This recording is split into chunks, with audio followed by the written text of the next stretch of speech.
Então, o professor convidado, professor Felipe Cuiabano, é graduado em Ciências Sociais, vou apresentar ele para vocês, mestre e doutor em Ciências Sociais pela PUC de São Paulo, tem uma trajetória de pesquisa nos estudos de religião, né? É professor na Faculdade Católica Rainha da Paz, FICARP, e também no SEDUC, na Secretaria de Educação, no estado de Mato Grosso, ali no município de Cáceres, né? Então, hoje nós temos um convidado um pouquinho mais distante da gente, que está ali no Mato Grosso, mas nós temos também a participação de uma colega mineira da gema, como fala o povo, né, mineira da gema, mas que está em São Paulo, aqui radicada com a gente, então ela tem um coração meio lá, meio cá, São Paulo e Minas, que é a Denise Pimenta, graduada em Ciências Sociais pela Universidade Federal de Minas Gerais e mestre e doutor em Antropologia Social pela Universidade de São Paulo.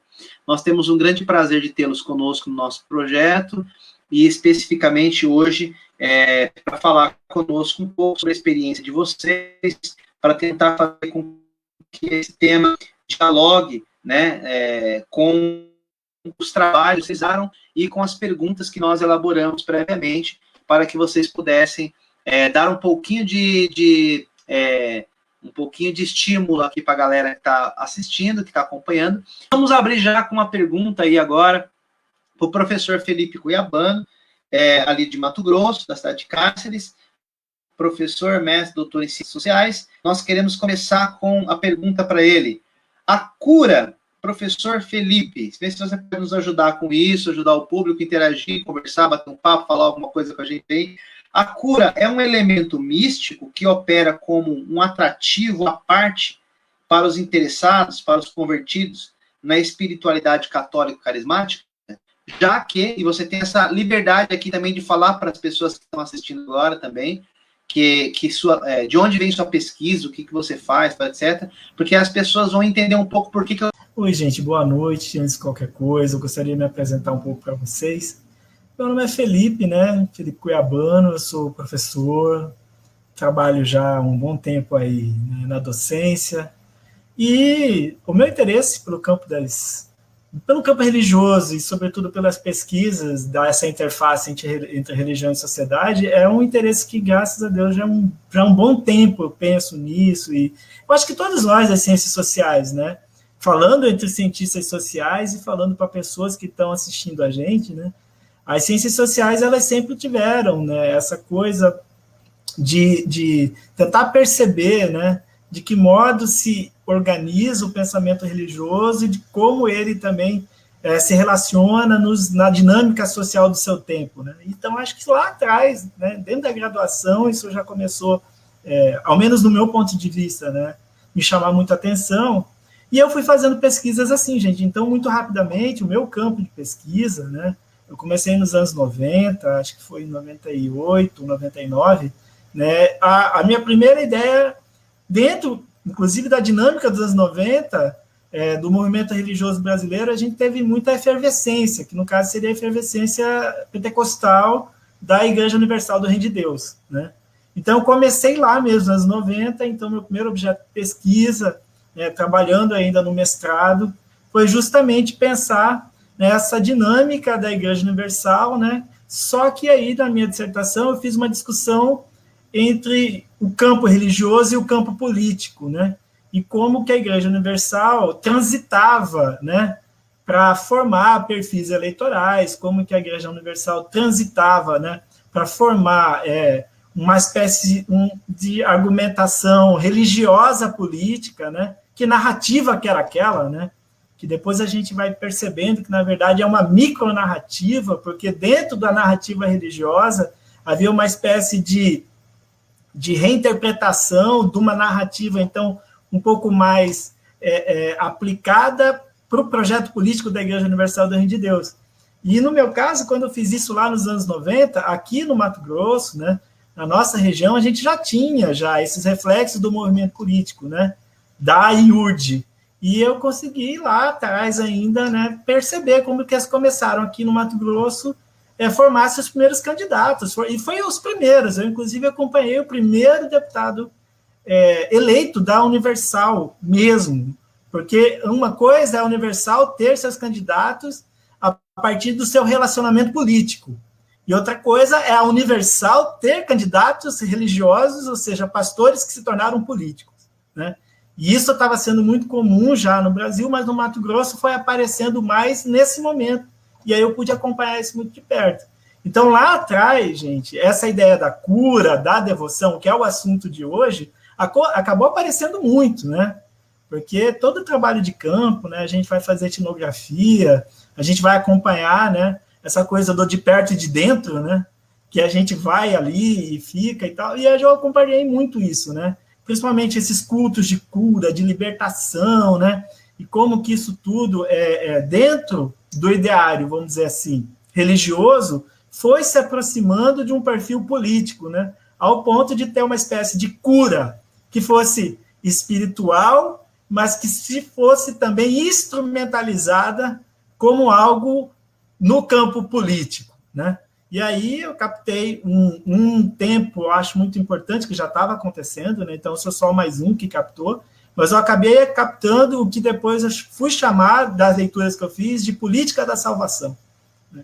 Que era essa política da Igreja Universal, inclusive a partir de um artigo de uma revista da Igreja Universal, publicado pelo Edir Macedo, em que ele faz um artigo mesmo relacionando as narrativas religiosas e afirma, olha, os nossos políticos não são da política, são da política da salvação. E aí ele faz, então, essa distinção de que, então, olha, esses nossos do culto seriam, então, esses escolhidos, né? E aí a gente vai ver essa narrativa do escolhido muitas vezes, né? Quem é o escolhido, né? Esse cara que muda a trajetória das coisas, né? Passa por uma experiência mística, e que essa experiência mística transforma, então, né?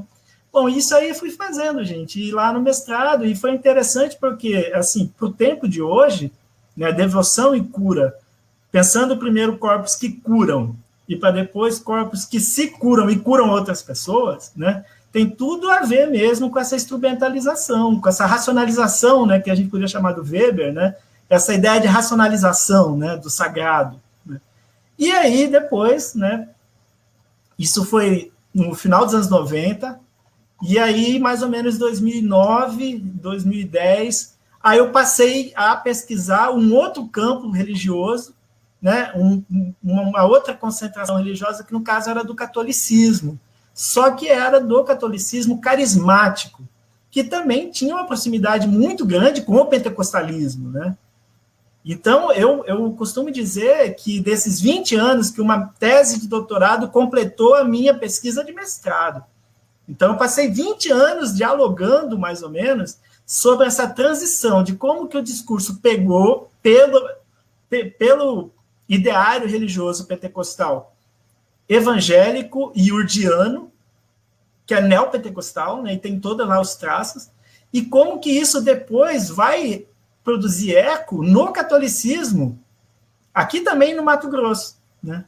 E aí, claro que a gente tem, né, dentro do campo religioso, muitas discussões que que apresentam dimensões dessa trama, né, vamos dizer assim.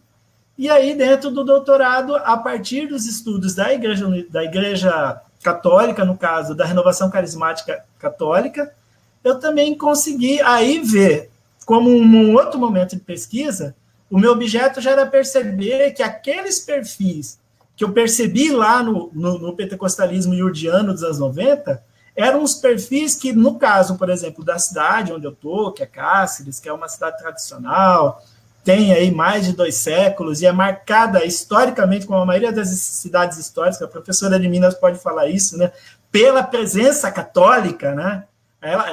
A Igreja Católica funda quase toda uma região, né? No Mato Grosso não foi diferente. Cáceres, por exemplo, o primeiro nome de Cáceres é São Luís de Cáceres, né? Então, você já tem uma ideia nos registros lá da fundação da cidade com esse perfil religioso católico. Porém, nos anos 2000, em face dessa onda religiosa pentecostal, a gente tem, né, no campo religioso aqui dessa região de Cáceres, que é uma diocese com mais de 20 municípios, então você tem aí vários municípios em volta da Igreja Católica, a gente vai imaginar que aí a Igreja Católica, numa espécie de esfriamento de movimentos, que passa também pela transição da própria Igreja de Roma, né, que a gente tem a transição de papas e a gente tem todo esse movimento aí, aqui a gente vai ver, não que surge a renovação carismática, que ela já estava aqui também, só que a gente tem um aquecimento, um reavivamento, e essa palavra aparece sempre, né? Esse reavivamento do movimento religioso católico a partir da renovação carismática. Né? Não que os outros movimentos não existissem, pelo contrário, eles estão aqui, continuam aqui, mas aí, no caso de Cáceres e toda essa região, você vai ver uma vitrine de movimento religioso a partir de uma igreja que é uma catedral, numa cidade que é bicentenária, com o uso dos grupos de oração. E aí, foi aí que eu fui fazer a minha pesquisa de doutorado, percebendo como que agora, nesse campo tradicional, católico, romano, né, romanizado, a gente vai ter agora a incidência de um movimento carismático com traços pentecostais, né, que nasce, e é interessante a gente falar, porque a gente está falando um pouco da pesquisa, né, nasce a partir de Vaticano II, né, você tem o Concílio de Vaticano II, onde você tem um anúncio de um novo tipo de evangelização, né, uma nova evangelização, e a renovação carismática ficou dormente. Até, então, como um movimento que depois ganha essa evidência, e aí eu acompanho isso na pesquisa e vejo como isso vai se desenhando, né, e a aproximação política, porque a pesquisa ela vai levando também para essa ideia de que esse perfil religioso também começa a se associar com um perfil político. E isso, gente, vai nos levando até a nossa atualidade. Porque esse perfil religioso político também está presente agora, inclusive com mais visibilidade agora até, né? E aí foi todo esse trajeto, né, rapidamente para falar das pesquisas que eu fiz, né? E com relação à cura, é interessante porque, assim, a gente tem muito papo para falar, né? Mas esse atrativo da pergunta faz muito sentido, porque quando a gente vai fazer pesquisas em ciências da religião, em sociologia da religião, em antropologia da religião, a gente percebe muito que, de fato, para o fiel, para o devoto, para o adepto, para a membresia, né, que é aquele pessoal que já está formado como membro, a possibilidade de cura é talvez um dos elementos mais atrativos mesmo. Porque todos eles, quando vão falar de experiências pessoais de batismo, então eu batizei no Espírito, foi uma experiência e tal, vai vir sempre à tona uma ideia de cura, de antes e depois. Então eu converti, me curei e agora sou outra pessoa, né? E aí a cura é um atrativo muito forte, que depois vai levar a outros questionamentos, né? Mas que, para começar, é interessante a gente imaginar como que esse diálogo se dá, né? Como que corpos que se curaram depois propõem a curar também, né? E claro que a gente respeita muito a mística religiosa, porque a mística está em tudo isso, né? E por isso que quando a gente faz pesquisa é muito interessante você perceber como que a mística de fato existe, né? E como que a mística, como um elemento, está sempre presente, mas como que depois essa ideia de vou na igreja porque vou ser curado, né? Ou fui curado porque fui curado no batismo, né? Isso vai ser, de fato, um elemento muito forte, né? Para atrair e para manter, né? Porque depois a gente pode falar que uma das questões da renovação é como que ela atrai, né? E depois como que vai ter essa discussão para permanecer, né? Porque o fluxo é muito intenso de gente que entra e de gente que sai, que é um fluxo marcado que a gente tem no pentecostalismo também, né? Do cisma, dessa ruptura que se dá. Então entra muita gente, mas sai muita gente, né? Tem um encontro religioso, vai lá não sei quantos milhões, a gente viu isso muitos anos 90 e vê até hoje, né? A ideia dos rebanhões que tinha antigamente, dos carnavais de Jesus, dos encontros de multidão, né? E quanto, na verdade, depois disso, você tem um aquecimento nos grupos de oração, falando agora especificamente da renovação carismática, e quanto que depois esses grupos de oração vão diminuindo o número de pessoas. E aí tem que fazer um outro grande encontro para depois de... Mas é a dinâmica da religião, né? Que a gente sabe que isso faz parte. E eu acho que, para começar, é isso, gente. Não sei se eu consegui explicar tudo, né? E eu acho que a ideia é começar, né? Que a gente continue conversando sobre isso. Tudo bem? Então, vou diminuir aqui o meu microfone e vou ficar aqui para prestar atenção. Mas você engata logo em seguida aí, Denise. Fala um pouco para a gente aí já que estamos falando um pouco aí de gramáticas de crenças e colocando a ciência como uma delas, esta análise não poderia reforçar o negacionismo e o anti-cientificismo, que é uma coisa que às vezes preocupa muitas pessoas, né? Se a gente não está dando ênfase demais, né, no popular e tal, e aí acaba negando a ciência e tal, entre outras questões que estão por trás aí do negacionismo. Fique à vontade, Denise, você tem um tempo aí que você precisar para falar, tá? Boa noite, gente. Eu queria agradecer, primeiramente, ao Pensando Fora da Caixa, que é um ótimo nome justamente para essa questão. Saudar o Felipe Cuiabano, o Alexandre, meus parceiros hoje aqui, o Teres, meu querido companheiro de aulas, de discussões, que entrou em contato primeiramente comigo, e fazer um salve especial ao Dom Pedro Casaldaglia, que partiu para os encantados, não é? E por que eu falo isso? Não exatamente porque sou católica, mas pela importância do momento, como tão bem o professor Felipe estava falando, a gente vive num momento muito sério por conta da pandemia, né? Uma crise social muito grande, e lembrar que a gente está num campo de disputa, a gente está num campo de discussão, e o Dom Pedro Casaldaglia, como vários outros pastores, representantes do espiritismo, das religiões afro, do islamismo, são importantes no momento em que a gente está falando de negacionismo, de anticientificismo. Eu faço salve porque ele fez a passagem, né? Possivelmente para uma vida, uma segunda vida, uma vida após a morte, como a maioria dos católicos acreditam, e pela importância do Dom Pedro sempre ter estado junto aos pobres, junto às questões sociais, não é? A cena hoje, essa semana, eu fiquei muito afetada com a cena de 4 jovens chavantes carregando o túmulo dele, né? Então é só para começar justamente lembrando que a religião está na vida e a vida está na religião.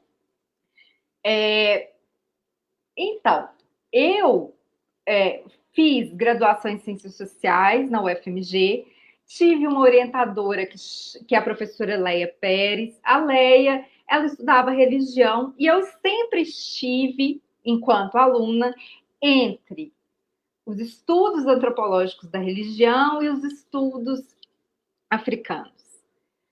Como a vida ela não cabe dentro da caixa, né, a gente transita. E nesses nossos trânsitos, por incrível que pareça, eu consigo associar formas de cura, né, religiosas, que passam pela feitiçaria, pela magia, pela bruxaria, que a gente vai poder discorrer sobre isso, com tudo que o Felipe falou, com o catolicismo popular, né, e com tantas outras religiões.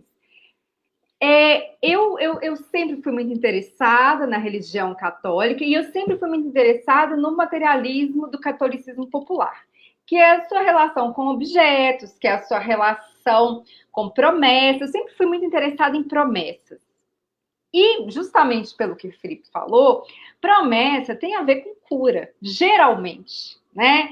Então, eu sempre fui muito interessada aos ex-votos, tanto de madeira, quanto, já de um tempo para cá, mas os mais recentes ex-votos de cera, né? Aqueles mais baratos. Então, sempre me interessei da pessoa ter um problema no rim e depois, pela melhor, oferecer, né?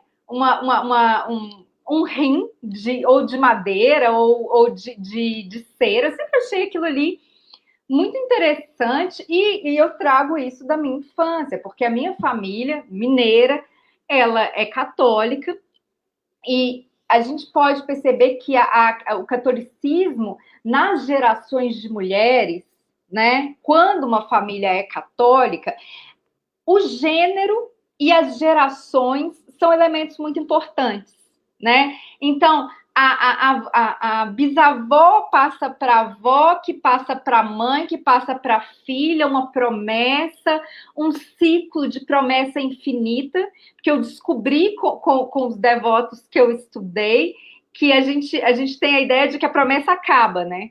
E aí eu via eles todo ano fazendo a mesma caminhada para Aparecida, sendo que eles já tinham alcançado a graça e eles já tinham, teoricamente, pagado aquela graça. E eu descobri que não, que isso é uma forma muito óbvia, muito reduzida, muito dentro da caixa de pensar uma promessa.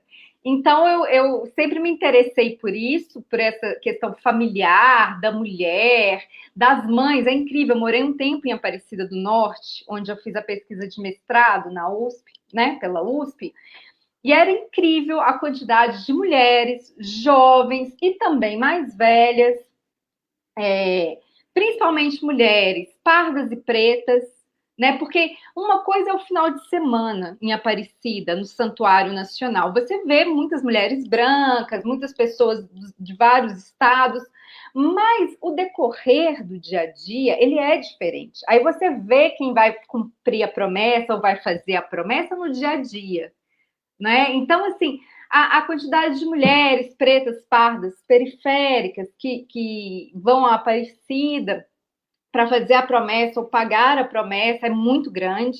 Não que não tenham homens, não que não tenham mulheres brancas, né? Então, eu sempre me interessei por esse catolicismo dos objetos, por esse catolicismo da circulação, enquanto promessa, enquanto graça, enquanto dom, lembrando de Marcelo Mauss. E para o doutorado, eu resolvi dar um salto grande, né? Eu fui estudar, porque eu sempre tive muito interesse também em estudos africanos, eu fui estudar a Serra Leoa, eu fui estudar narrativa de mulheres sobre a epidemia do Ebola. E, obviamente, como eu bem falei, a vida não é uma caixa, eu me deparei com... Serra Leoa é um país majoritariamente muçulmano. Isso não quer dizer que não tenham católicos, não tenham neopentecostais, de várias ordens, é super interessante isso, e que também não tenham os curandeiros. E uma das coisas muito interessantes é porque a gente, estou falando no senso comum, estou me colocando, estou colocando o Felipe, o Alexandre, estou colocando todo mundo. É muito fácil a gente dizer assim, católicos usam do sincretismo, né? A gente vai na Umbanda, no Candomblé, a gente vai na Universal, a gente vai na nossa missa, mas muçulmanos também, não é? Muçulmanos, por exemplo, na Serra Leoa, eles acessam curas tradicionais. E nisso tudo, eu achei muito importante falar com os witch doctors, que são para gente os curandeiros. E é muito interessante porque o witch, né, em inglês é bruxo, bruxa. E a gente costuma muito separar, por exemplo, se eu falo médico aqui no Brasil, todo mundo vai saber o que é, né? Em inglês a gente fala doctor, né? Então, assim, possivelmente ingleses e estadunidenses entenderiam doctor como médico, né? Médico, seja do coração, seja clínico. Na Serra Leoa, ninguém vai entender se você falar doctor. Ninguém. Eles vão perguntar, witch doctor ou medical doctor? Então, isso ficou na minha cabeça porque eu pensei o seguinte, essas pessoas daqui, elas estão colocando a magia e a feitiçaria no mesmo patamar de importância do que a medicina cientificista. E estudando bastante, mas assim, estou lá no meu trabalho de campo, mas ao mesmo tempo estou lendo Alcindor Nuana, estou lendo Omar Tomás Ribeiro, estou lendo várias pessoas que estudaram vários países africanos, e me veio a questão interessante de que eu preciso entender como que essas pessoas entendem isso. Então, conversando com vários desses bruxos, né, que para o Brasil, para o português, talvez, a palavra bruxo ela é muito contaminada, né, de vários preconceitos. Na Serra Leoa, não. Quando eu falo witch doctors, eles sabem que eu estou procurando uma cura para determinada doença, uma cura para algum relacionamento, estou procurando fertilização. E eu queria entender como esses médicos tinham trabalhado durante o ebola, porque eles foram proibidos de trabalhar durante o ebola. Como eles estão sendo proibidos de trabalhar durante a pandemia do Covid. E aquilo ficou na minha cabeça. Por que a gente traz essa importância da ciência, da medicina ocidental, e num momento, num país que estava vivendo ainda o final do ebola, essas pessoas colocam mais ou menos na mesma, nos pratos de balança, eles se encontram a importância. Então, eu descobri que não é muito diferente daqui. Eu, quando estou com um problema, eu vou acessar meu médico. Mas eu falo para minha mãe para fazer um voto. Eu falo com a Nossa Senhora Aparecida, a quem eu estudei. E eu conversando com uma curandeira, era um casal de curandeiros, eu achei fantástico que ela dizia o seguinte, para responder sobre o negacionismo e sobre o anticientificismo. Porque muitas vezes a gente pode entender, quando a gente dá esse lugar de escuta, né, e de fala a esses bruxos, curandeiros, que também temos entre os indígenas, os quilombolas, os ribeirinhos, que nós não estamos levando a sério a ciência, as vacinas, não é? Então você está querendo dizer o seguinte, que as pessoas que acreditam em curandeiros têm que sair agora, deixar o isolamento e acessar isso. Eu aprendi com a literatura, mas com as próprias mulheres curandeiras. Tanto a ciência moderna não consegue resolver tudo, como os curandeiros e as curandeiras também não. Então, elas são muito claras. Uma das questões é sobre a gravidez. Elas falam, tem coisa que eu sei que a erva ajuda. Tem coisa que não adianta mais, que é só com o médico. Então, eu acho que isso traz, assim, para a gente começar, uma questão que é a discussão religiosa, ela é complexa. Ela tem uma aproximação e ela tem um afastamento da magia, da bruxaria e também da ciência. E eu acho que os religiosos, os sacerdotes, os bruxos, curandeiros, pajés, eles conseguem nos responder a importância da ciência, a importância do cientificismo, muito mais do que vários políticos, né, que nos regem, não só no Brasil, mas nos Estados Unidos, na Turquia, nas Filipinas. Então, eu acho que é o seguinte, Alexandre,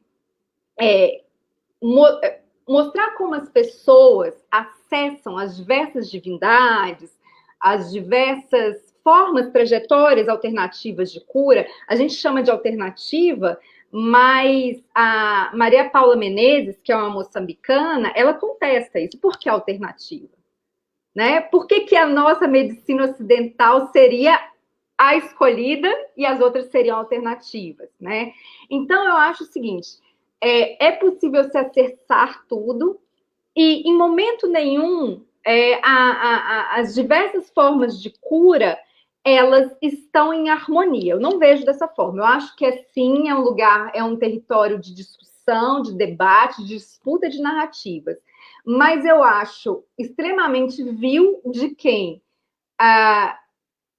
aciona esse tipo de discurso que pode dizer, então isso é um negacionismo. Raramente a gente vai encontrar sérios pastores, padres, bruxos, curandeiros que não vão dizer que é preciso ficar isolado ou que é preciso determinado aconselhamento médico, né? Então, isso é para começar, mas eu acho, assim, que eu sempre achei o debate do estudo da religião na antropologia um debate difícil, literaturas complexas, complicadas, e que muitas vezes a gente tenta harmonizar o que, na verdade, é uma disputa de narrativas e seria muito mais rico, como essa questão que você me fez, que é uma questão densa, difícil, problemática, que está falando de negacionismo, está falando de anticientificismo, né? Eu acho que se a gente mostra isso é um campo de disputa, é muito mais rico, né, para a gente que estuda religião, inclusive para debater com anticientificismo. Aí, fala um pouquinho para a gente disso, o catolicismo carismático se destaca pelos trabalhos de cura oferecidos nesses grupos. A gente precisa entender um pouquinho isso aí. Ah, sim, mas olha, é interessante mesmo, sabe, gente? Assim, vou falar, né, um pouco da pesquisa que falou sobre isso, mas independente do olhar de pesquisador, gente, sabe, assim, nós aqui conversando à noite e tal, graças a Deus, entre várias pessoas que estão contribuindo e tal, é muito presente, especificamente agora falando da questão da renovação, o quanto que a cura em si, não só como elemento religioso, gente, claro que é um elemento religioso, mas, sobretudo, como de fato, gente, algo que sai da porta da igreja para fora, entende? A mística da renovação carismática, ela é centrada, sobretudo, na experiência do batismo, né? Então, se a gente pensa a renovação a partir da experiência do batismo, né? Com o Espírito Santo, que é uma experiência do que os carismáticos falam, inclusive, de encontro pessoal com Deus, é o termo que eles usam, esse, houve um encontro pessoal com Deus, e a partir dali, então.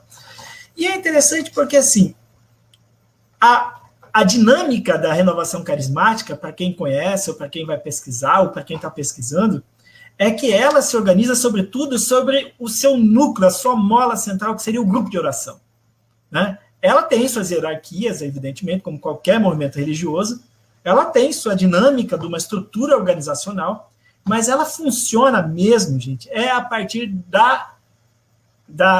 daquilo que ocorre nos grupos de oração. Então, os grupos de oração, gente, seria uma espécie de célula que a partir dali, a renovação carismática, ela cresce, ela atinge, ela atrai e ela leva muita gente. E nesses grupos de oração, o que a gente mais vê, né, sobretudo para quem está entrando, para quem já está lá, uma espécie de que a gente pode chamar assim, de centralidade da cura a partir de um ministério, que é um ministério que chama Ministério de Cura e Libertação, que organiza encontros. Então, tem encontros de cura e libertação. Acampamentos, por exemplo. Os acampamentos de oração que ganham muita visibilidade aqui no Mato Grosso eram acampamentos que nos primeiros anos tinham esse nome, Acampamento de Cura e Libertação. Aí dava um nome para o acampamento. Mas era sempre a partir do acampamento de cura e libertação, aí vem uma passagem bíblica, um nome, alguma coisa. E com o tempo, acho que até pelas tensões presentes no subcampo católico, porque para a gente que está falando ou pesquisando, a gente sabe que existe a tensão do campo religioso, mas a gente sabe que tem a tensão no subcampo religioso a partir dessas grandes denominações. Então, quando você pega um movimento carismático, você percebe que dentro desse campo católico, no subcampo carismático, é muito tenso. E talvez a mudança do nome, gente, né, ou então a omissão, ou então a retirada, eu não sei o que a gente pode chamar sobre isso, veio também a partir de umas discussões da autoridade da igreja, que desde os anos 90 percebeu o que eles chamaram de excessos do movimento carismático brasileiro, e que a partir dali tem os documentos da igreja que são interessantes, que tentam, né, dizer, olha, então tem certas coisas que estão acontecendo que não são da doutrina, não são parte da hierarquia, e aí, por exemplo, isso vai fazendo uma diferença muito grande dentro do próprio movimento em si, porém, no núcleo do movimento carismático, lá, né, onde tudo acontece, que é no grupo de oração, essa fala oficial, vamos chamar de fala oficial que veio, né, da Igreja Católica Brasileira para dentro do subcampo carismático, ainda assim ela não é tão presente. Por quê? Porque no grupo de oração, o que mais se tem é a ideia do Ministério de Cura e Libertação, inclusive com a ideia do exorcismo, inclusive com a ideia da batalha do maligno, né, que se dá a todo instante, a todo momento você tem a ideia do exorcismo ou de uma opressão, né? E isso é interessante quanto pesquisador e como frequentador, e né, essa possibilidade que a gente tem agora de falar para tanta gente que está vendo a gente agora, né? É como a gente percebe que no grupo de oração a ideia da cura acaba sendo muito central, então, né? Porque você tem, dentro da dinâmica da organização, por exemplo, se você já foi num culto ou assiste um culto, porque a Renovação também se aproxima muito dos meios de comunicação, né? A gente tem no Brasil, inclusive, uma rede grande aí que atinge muita gente, né? Assim, de uma expressão carismática, né? Católico-carismática, né? Que você vai ver, por exemplo, que sempre é marcado por um início que tem uma música, e aí atrai as pessoas, aí de repente entra uma parte que seria de discutir a palavra, né? E aí alguém que discursa, que fala, que prega. Porém, os últimos minutos são marcados de testemunhos, né? Então, você vai ver pessoas falando, olha, então eu vim para o grupo de oração, mas eu fui curado, né? E então, acaba sempre se movimentando a partir dessa ideia, que eu vou lá no grupo de oração, ou então vou levar alguém para o grupo de oração para ser curado, né? Tal pessoa me convidou. Então, por exemplo, é muito comum você ver nos acampamentos, nas reuniões, quando tem as possibilidades de testemunho, alguém falar assim, minha mãe falou para eu vir, meu pai falou para eu vir, porque eu queria ser curado, né? E eu não sabia, então eu vim aqui. Então, nesse sentido, gente, é interessante porque você percebe que a dinâmica da renovação carismática gira mesmo muito em função de cura. Agora, claro que aí você vai ter uma discussão lá, né, da mística, que pode ser uma cura física, espiritual, né? Mas que a origem sempre é a partir da espiritualidade para atingir uma cura física, né? E aí é interessante porque a gente começa sempre percebendo, né, o quanto que o discurso da cura, né, a gente pega lá da dádiva, né?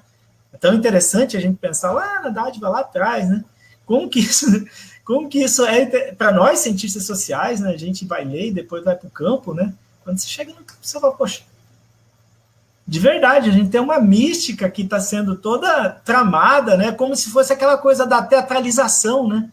Eu vi muito processo ritual, gente. Então, falando agora que a gente precisa falar um pouco de teoria, né? Eu vi muito do processo ritual. Sabe aquela coisa do Tanner, né?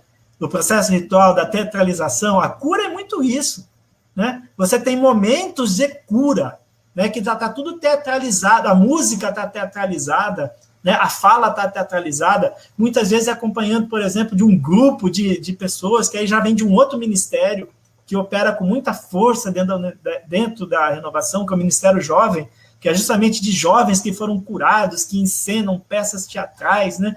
E que mostram muito dessa dinâmica de que como que eles se libertaram e como você também, né? Outra pessoa vai ser liberta, né? E teatraliza, né? E é muito interessante, porque aí a gente vai captando mesmo, né? Como que se dá essa dinâmica da cura dentro agora da igreja, a partir dos grupos de oração, mas que funciona muito do lado de fora da igreja, porque os membros, os convertidos, os adeptos, eles tendem a levar pessoas também para ser curadas, né? Então, de repente, chega primeiro um pai, né? De repente chega primeiro o filho, de repente tá a mãe, o pai, o filho, o irmão, o primo, né? E o amigo, a amiga, né? E aí você tem essa coisa de, claro, né, a busca da espiritualidade, mas a marca, né, muito forte da cura, do Ministério de Cura e Libertação, porque a associação é sempre, né, mediada pela presença de um mal, né? Então tem um mal que precisa ser discutido, e aí aquela coisa que a doutora Denise está falando, né, é como se fosse procurar o doutor, né? Então a gente vai lá no doutor, né, e no caso da pesquisa dela, né, que seria esse doutor que também opera, né, nessa mediação de mundos, né, do científico com o espiritual, né? Porém, né, eu acho isso tudo muito interessante para quem pesquisa, é um caminho de pesquisa, né? Eu gostaria até de falar isso, lembra muito as tardes que eu tive conversando, né, sobretudo com a nossa ex-orientadora, o Alexandre sabe, né, que é uma pessoa fantástica, que eu, quando tinha muita incerteza, o que eu tinha de certeza é que aquilo seria um caminho para quem ia vir depois. Né? Que a pesquisa em si ela vai virar um caminho para quem vai vir depois. Né? Então, a minha incerteza talvez foi a certeza de quem chegou agora, né? De quem veio agora, quem está indo agora, né? E minhas incertezas estão comigo, porém, né? Tirando essa dimensão de antes e depois, sim, sem dúvida, né? Só para fechar a resposta, a cura é, sem dúvida nenhuma, dentro dos grupos de oração, talvez um dos elementos mais centrais da dinâmica dos grupos de oração. E é isso. Denise, você foi de alguma forma afetada nos termos de Favretzar durante a pesquisa que você fez com o tema da religião? Isso te afetou de alguma maneira?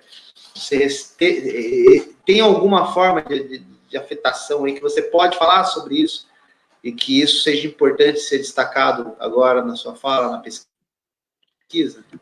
Alexandre, estou ouvindo o Felipe falar e me lembrei bastante do carnaval que eu passei no Santuário de Aparecida.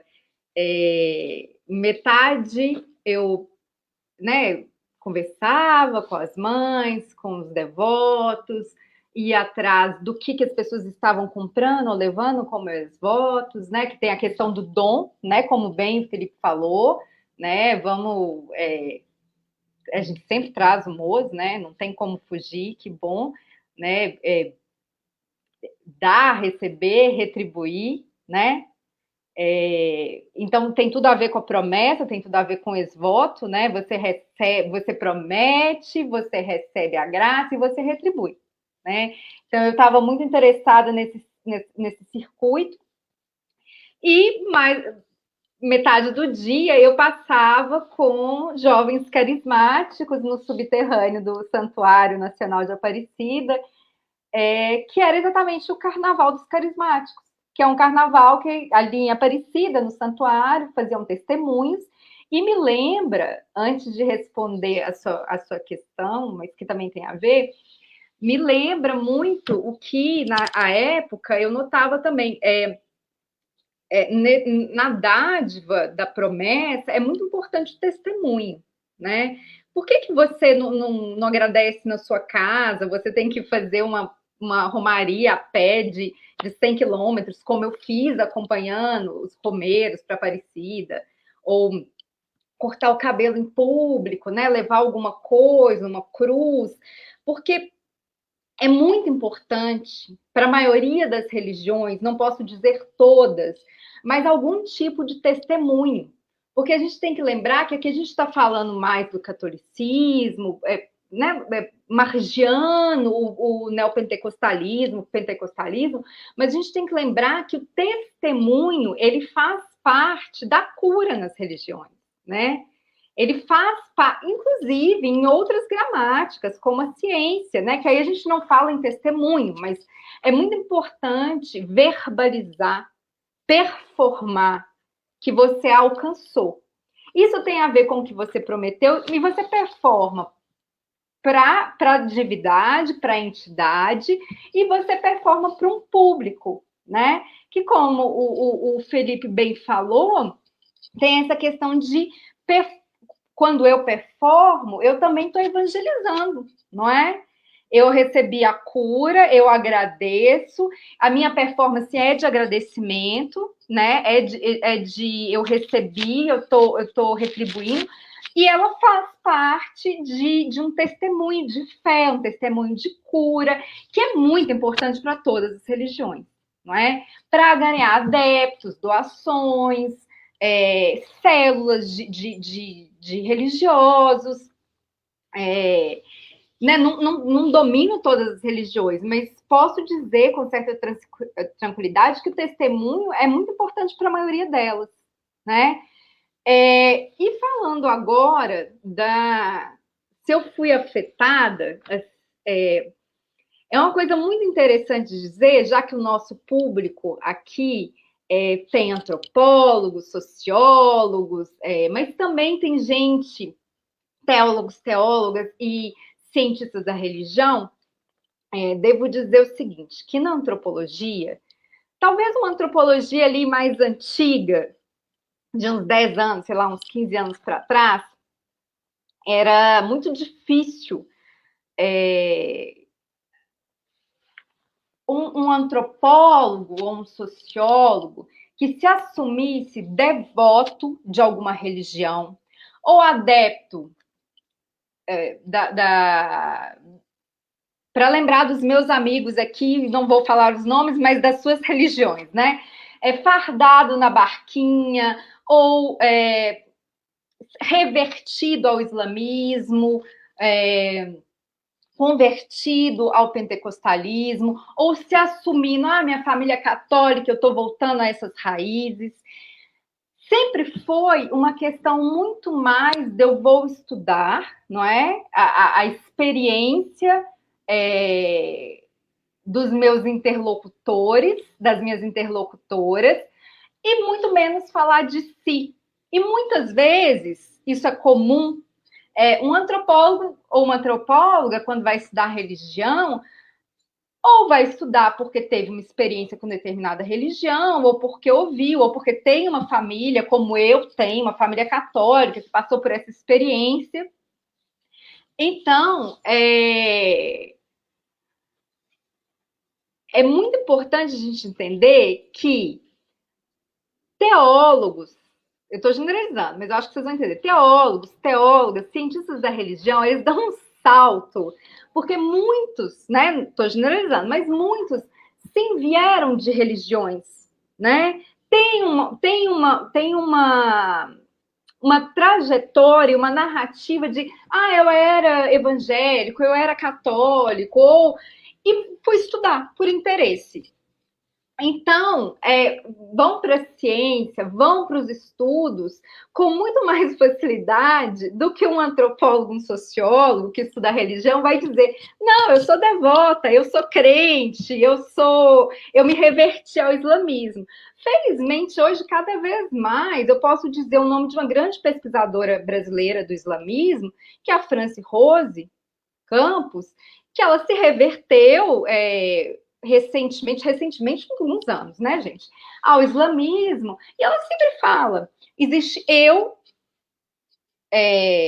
que tenho a minha fé, que faço os meus rituais, existe eu, professora e pesquisadora. Lógico que as coisas se encontram, mas eu sei o meu momento de fazer análise política, análise social da religião, e sei aquele momento que é o meu momento com o meu grupo, ou momento individual. Então, isso tudo para falar o seguinte, que a gramática religiosa no catolicismo popular, ela passa diretamente, como eu falei, pelos objetos e pelo corpo. Então, como eu estava muito interessada em vivenciar toda essa experiência, em 2011, eu fiz, junto com um grupo do catolicismo carismático, uma romaria a pé de São José dos Campos até Aparecida.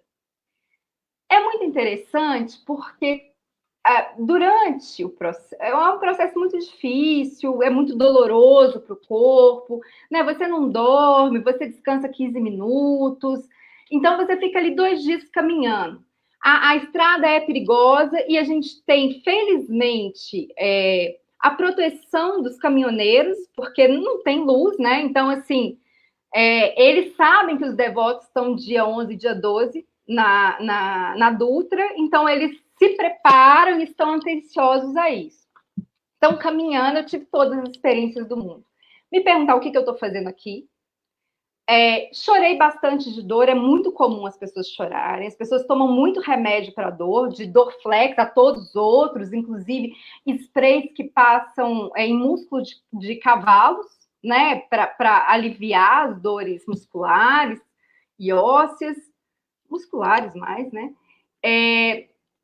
E durante esse processo tem muita coisa que acontece. Então, tem uma alteração da consciência, você anda muito tempo sem dormir, você justifica isso, né? Você anda muito tempo sem dormir, você está com muita dor, então você tem uma alteração da consciência e você tem uma alteração corporal também.